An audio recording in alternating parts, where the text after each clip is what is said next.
샬롬, 우리를 향하신 하나님의 약속은 분명하고 위로와 소망을 줍니다. 하나님의 말씀은 우리를 살게 하는 능력이며 기쁨의 원천입니다. 오늘도 이 말씀의 힘이 얼마나 신비로운지를 경험하는 모든 성도님들 되시기를 주님의 이름으로 축복합니다. 오늘 우리가 함께 보실 말씀은 요한계시록 3장 말씀 되겠습니다. 제3장.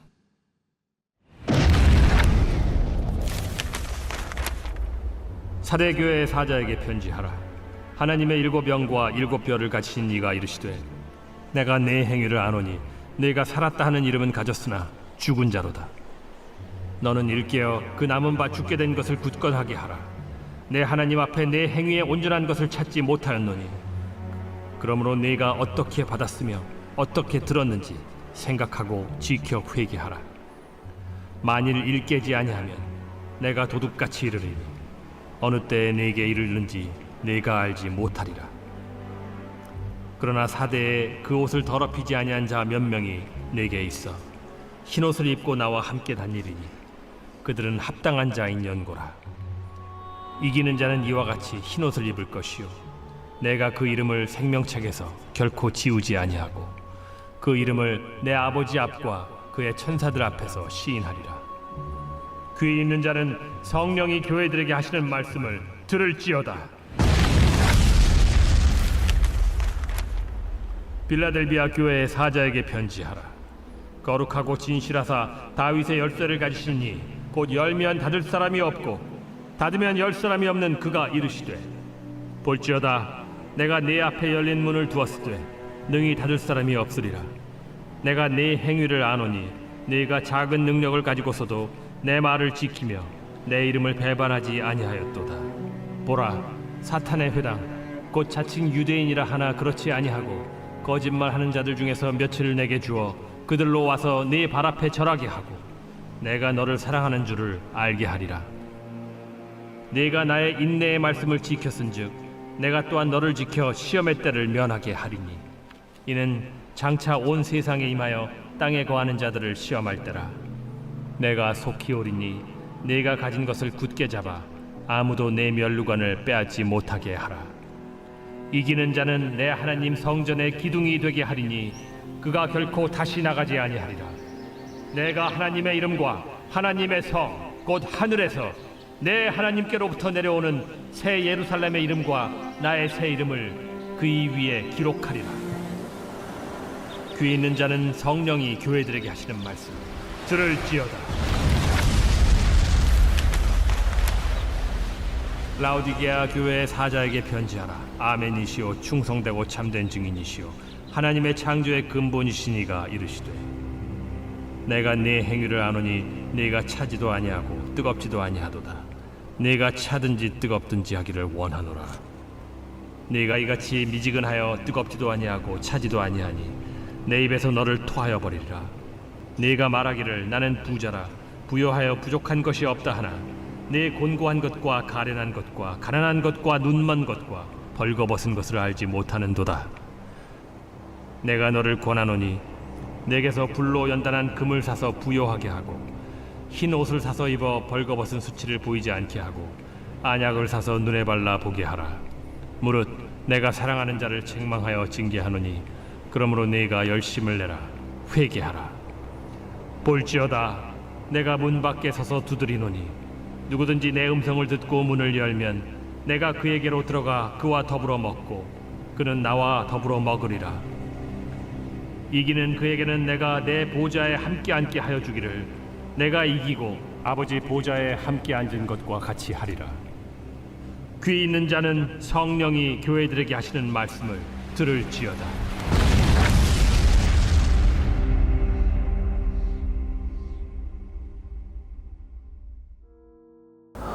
어제에 이어서 계속해서 7교회에 대한 말씀이 선포되고 있습니다.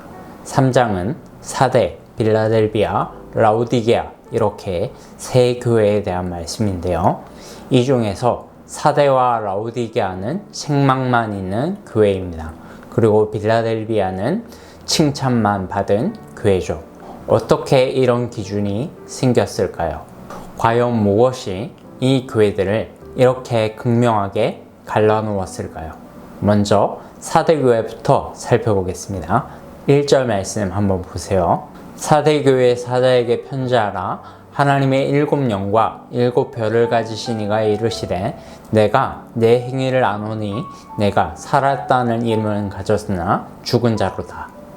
사대교회에서 나타난 예수 그리스도의 모습은 하나님의 7 영과 7 별을 가지신 분으로 묘사되고 있어요. 7 영은 성령이 7분이라는 말이 아니고요. 성령 하나님의 완전성을 상징하는 표현입니다. 7 별은 우리가 이미 살펴본 대로 7 교회의 사자예요. 즉 예수님은 성령의 능력을 힘입어 교회에 생명을 부어주시는 분인 동시에 교회의 목회자들을 붙잡으셔서 교회를 통치하시는 분이십니다. 그런 의미에서 살았다는 이름은 가졌으나 죽은 자로다 라고 말씀하시는 경고가 의미심장하죠. 주님께서 이런 경고를 하시는 이유는 당시 각 교회가 처한 상황들과 다 관련이 있습니다. 시간상 구체적인 설명을 하지는 못하지만 아마 사대교회는 로마 정부에 순응하면서 별다른 박혀 없이 겉보기에는 잘 나가는 교회처럼 보였을 거예요. 교회의 지도자도 성도들에게 부담되는 설교 일절하지 않고 아주 세련되고 위로와 희망을 주는 말을 하면서 성도들에게 인기와 존경을 받았던 것 같습니다. 분명 겉으로 보기에는 살아있고 활력이 있는 교회처럼 보였을 거예요. 그러나 주님이 보시기에는 죽은 교회였습니다. 그리스도 안에서 새로운 생명의 역사를 일으키시는 성령의 능력이 전혀 나타나지 않는 교회였습니다. 그리고 교회의 지도자들은 목회자들을 세우시고 낮추시는 주권이 오직 예수 그리스도께 있다는 것을 망각하고 세상의 권력과 결탁하여 인기와 명예를 추구했습니다. 사랑하는 여러분, 교회는 우리가 사역을 잘한다고 해서 생명의 역사가 일어나지 않습니다. 그것은 오직 성령이 우리에게 부어질 때 일어나는 일인 줄로 믿습니다. 목회자건 일반 성도건 모든 그리스도인은 우리의 모든 삶을 주관하시는 분이 예수 그리스도이심을 깨닫고 겸손히 말씀 앞에 순종하며 회개해야 할 것입니다. 바로 3절 말씀을 우리는 항상 되새겨야 하는 것이죠. 그러므로 네가 어떻게 받았으며 어떻게 들었는지 생각하고 지켜 회개하라. 만일 일깨지 아니하면 내가 도둑같이 이르니 어느 때에 내게 이르는지 내가 알지 못하리라. 여러분은 복음을 어떻게 들으셨습니까? 또한 그것은 어떻게 우리에게 주어졌습니까? 인간의 그 어떤 공로나 자격도 그 안에는 들어가 있지 않습니다. 그렇다고 해서 그저 하늘로부터 공짜로 주어진 것도 아니에요. 그것은 죄를 알지도 못하시는 분이 친히 인간의 몸을 입으시고 죄인이 되셔서 비참하게 십자가에서 나 같은 죄인을 위해 흘리신 값비싼 구원의 은혜입니다. 사랑하는 여러분, 다시 그 은혜를 생각하시기 바랍니다. 그리고 내 마음이 교만해질 때마다 그 은혜를 붙잡고 기도하시기를 주님의 이름으로 축복합니다. 그것만이 이 땅의 교회들이 주님이 재림하시는 날에 칭찬받을 수 있는 유일한 길인 줄로 믿습니다. 다행히 사대교회 같은 완전히 죽어버린 교회 안에도 오늘 성경은 세상에 자신의 몸을 더럽히지 않은 흰옷을 입은 자들이 있다라고 말씀합니다. 자신의 행위로 흰옷을 입은 자들이 아니에요. 하나님의 순전한 말씀 가운데 자신의 인생을 내어 던진 자들입니다. 오늘도 우리 주님께서는 하나님의 말씀 앞에 신실하게 반응하는 한 명의 그리스도인들을 찾으시고 복 주시는 분이심을 기억하시기를 축복합니다. 그리고 그 한 사람이 바로 저와 여러분 모두가 되시기를 주님의 이름으로 축복합니다.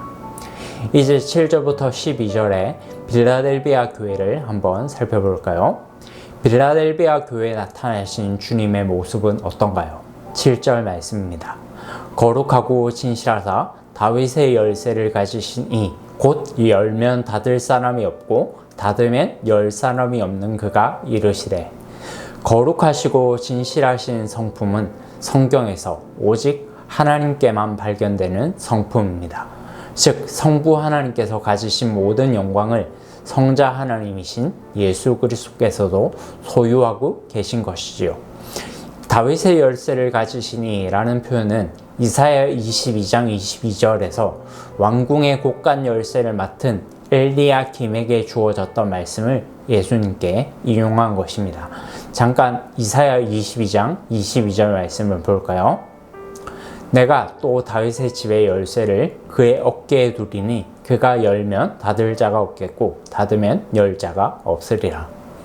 열쇠는 왕의 통치권과 권위를 상징합니다. 구약에서 엘리야김은 왕들에게 그 열쇠를 전달할 권한을 위임받았습니다. 그리고 이 열쇠는 다윗의 후손이시며 모든 왕 중의 왕으로 오신 메시아 예수 그리스도 아래서 완전히 성취되었습니다. 이제 그분은 세상의 모든 통치권을 가지시고 당신의 절대 주권으로 일하십니다. 때로는 문을 열기도 하시고 닫으시기도 하시는 것이죠. 사대교회와 같이 스스로 살아있다나 실상은 복음의 능력을 완전히 상실하고 회개하지 않는 교회들에게는 복음의 문을 닫아버리십니다. 그러나 빌라델비아 교회는 어떻습니까? 8절 말씀 같이 읽어볼까요? 볼지어다 내가 내 앞에 열린 문을 두었으되 능히 닫을 사람이 없으리라. 내가 네 행위를 아노니 내가 작은 능력을 가지고서도 내 말을 지키며 내 이름을 배반하지 아니하였도다. 빌라델비아 교회에는 열린 문을 두셨대요. 이것은 빌라델비아 교회를 통하여 복음의 능력이 확산되는 선교의 문을 의미할 수도 있고요. 하나님 나라로 들어가는 구원의 문을 의미할 수도 있어요. 둘 다 맞는 해석입니다. 교회의 사명은 곧 선교이며 그것의 본질은 영혼 구원이기 때문이죠. 이 복음의 능력은 어디로부터 나오나요? 우리 자신의 행위나 능력으로부터 나옵니까? 아니요. 말씀을 계속 보면 오히려 빌라델비아 교회는 인간적으로 보기에는 너무나도 적은 능력을 가지고 있었어요. 이 말은 까놓고 얘기하면 가난하고 힘없는 사람들이 모인 교회였다는 겁니다.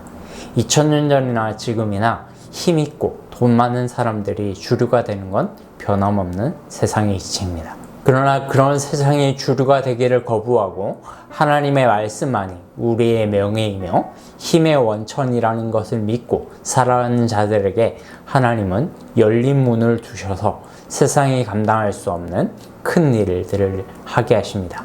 바로 우리 서울중앙교회가 이런 교회가 되기를 소망합니다. 우리 교회와 홍대센터처치와 또 앞으로 세워져 나갈 모든 각 도시의 센터처치들을 주님께서 복음의 열린 문으로 사용해 주시기를 축복합니다.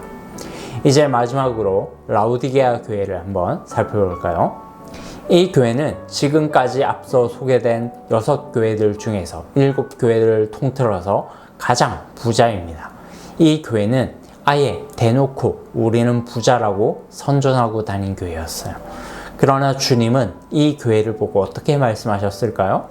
16절 17절 말씀 보겠습니다. 내가 이같이 미지근하여 뜨겁지도 아니하고 차지도 아니하니 내 입에서 너를 토하여 버리리라. 내가 말하기를 나는 부자라 부요하여 부족한 것이 없다 하나 내 공고한 것과 가련한 것과 가난한 것과 눈먼 것과 벌거벗은 것을 알지 못하는도다. 1세기 당시에 라우디게아라는 도시는 소아시아에서 양모 산업으로 가장 활성화되고 번성한 도시였어요. 질 좋은 옷감은 모두 라우디게아 산이었습니다. 또한 의학기술이 다른 도시들보다 뛰어나서 유명한 안약 치료제를 만들던 도시였어요. 당연히 엄청난 돈을 벌었죠. 얼마나 부자였는지 학자들에 따르면 이 당시로부터 사도 요한이 요한계시록을 쓰기 당시로부터 30년 전쯤에 라우디게아에 큰 대지진이 있었는데 로마 황제가 직접 도시 복구 비용을 다 대준다는 것을 거절하고 자신들이 직접 도시를 복구할 정도로 부자였습니다. 그런데 주님이 보시기에는 어땠다고요? 완전히 다 벌거벗었다고요. 그런데 너만 모르고 있다 라고 말씀하십니다. 사랑하는 여러분, 그럼 하나님의 마음은 사대교회나 라우디게아 교회는 완전히 없어진 것일까요? 아니요. 하나님은 여전히 그들도 돌아오기를 기다리고 계시며 끊임없이 회개하라고 말씀하십니다. 그리고 회개하고 돌아오는 자들에게 다시 하늘의 영광과 기쁨을 회복시켜 주시겠다고 약속하십니다. 3장 20절 다 같이 읽고 마치겠습니다. 둘째여다 내가 문 밖에 서서 두드리노니 누구든지 내 음성을 듣고 문을 열면 내가 그에게로 들어가 그와 더불어 먹고 그는 나와 더불어 먹으리라. 아멘. 사랑하는 여러분, 오늘 우리는 사대, 빌라델비아, 라우디게아 이 세 교회들을 통해서 우리에게 주시는 궁극적인 메시지는 무엇입니까? 세상의 논리와 이치에 따라가지 말고 끝까지 말씀을 따라 살라는 것입니다. 그리고 회개하고 돌이키라는 거죠. 오늘 우리에게 주신 이 말씀을 우리가 받아 우리가 여전히 내 마음 가운데 성령의 말씀보다 세상의 논리가 우선되는 부분이 무엇인지 살펴보고 회개하며 구원의 은혜를 회복하는 우리 모두가 되기를 주님의 이름으로 축복합니다.